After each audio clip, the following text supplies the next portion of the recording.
Los Angeles County swallows. I'm going to confine my remarks to swallows that you can see within the confines of Los Angeles County. Now you look up here and the first test for you today is which is the swallow. One is and one isn't. This is the swallow. This is a phainopepla. What's it doing up here? Because the phainopepla is the symbol of the San Fernando Valley Audubon Society, who got me into this in the first place many, many years ago. Got a phone number, and it was listed in the yellow pages. You do know what the yellow pages are, were under clubs. And somebody from Malibu called us up. Our number was listed for bird problems. And bird problems meant to us troubles in identification. No. This was somebody working in the Civic Center down here who said, we got these birds and they're nesting right up on top of the entrance to the Civic Center. And the customers and citizens are complaining about them because they're dropping all sorts of filth all over the place. Help. Well, what do you tell people like that? It's a little too late now. These are protected species by law. We want you to know field marks so that when you get out there, you'll maybe have some idea of what it is you're looking at. Very often swallows will go in groups since they're utilizing the same food source. You'll see them intermixed. This is not uncommon. In other words, you'll see cliff swallows or violet green swallows, and if you look carefully, you'll see a barn swallow in the same group. Cliff swallows. Cliff swallows make their own cavity made of mud, saliva, water, whatever they can get, and then they glue it onto something, like eaves, like walls, like the underside of bridges, etc. They make their own cavity. These are cliff swallows. Where there's water, where there's mud, there's got to be water and some sort of soil. So we'll take a better look at this.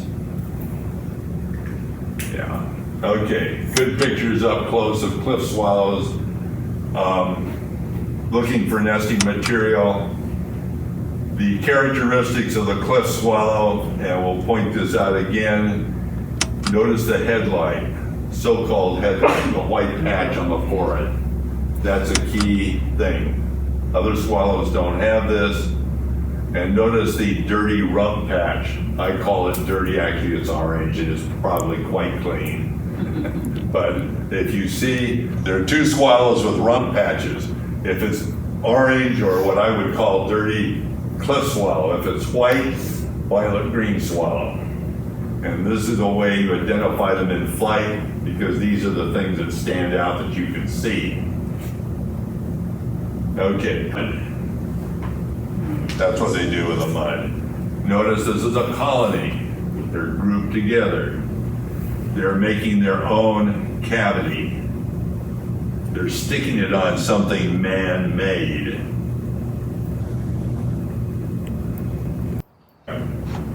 Why do they call them cliff swallows? Because they like to nest on cliffs.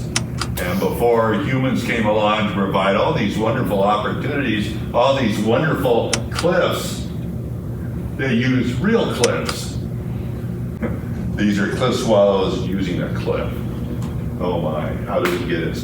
The one of the few bird names that makes sense. Violet green. The lighting was good on this one. Notice the white underneath and the white around the eye. Okay, here's one in flight, the way you're probably going to see most of them. White underneath, white around the eye, white rump patch, not a dirty brown rump patch.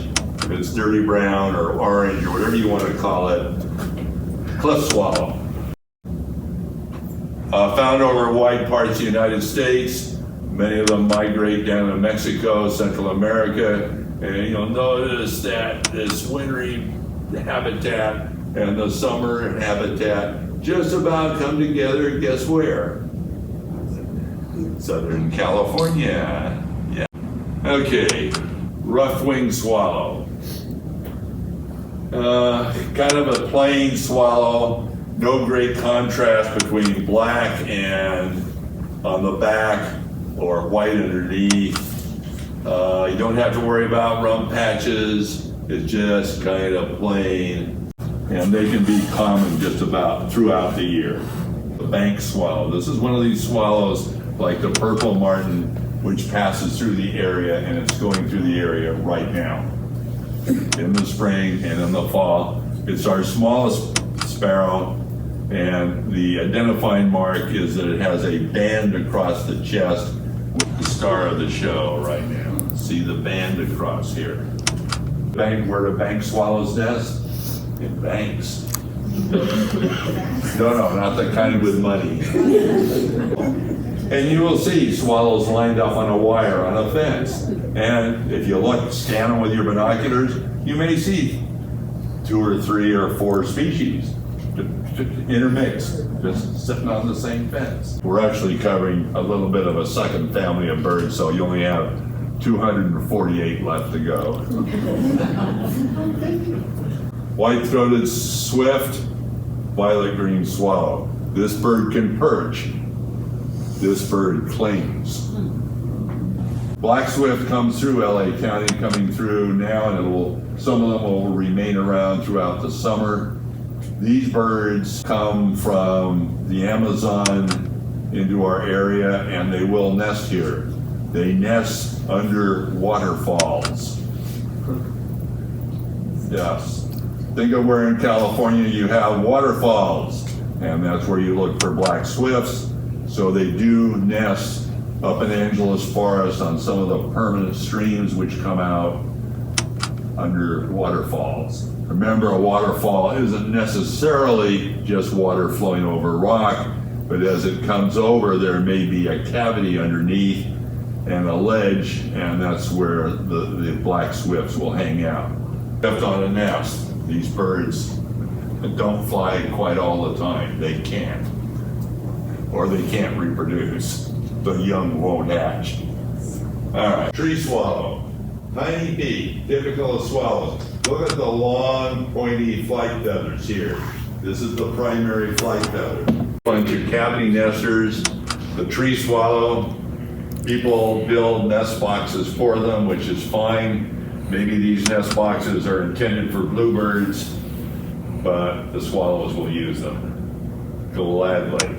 Yeah, this is the barn swallow, another one of our local swallows that comes through and is around during the summertime, and maybe you see a few of them throughout the year. Notice this bird.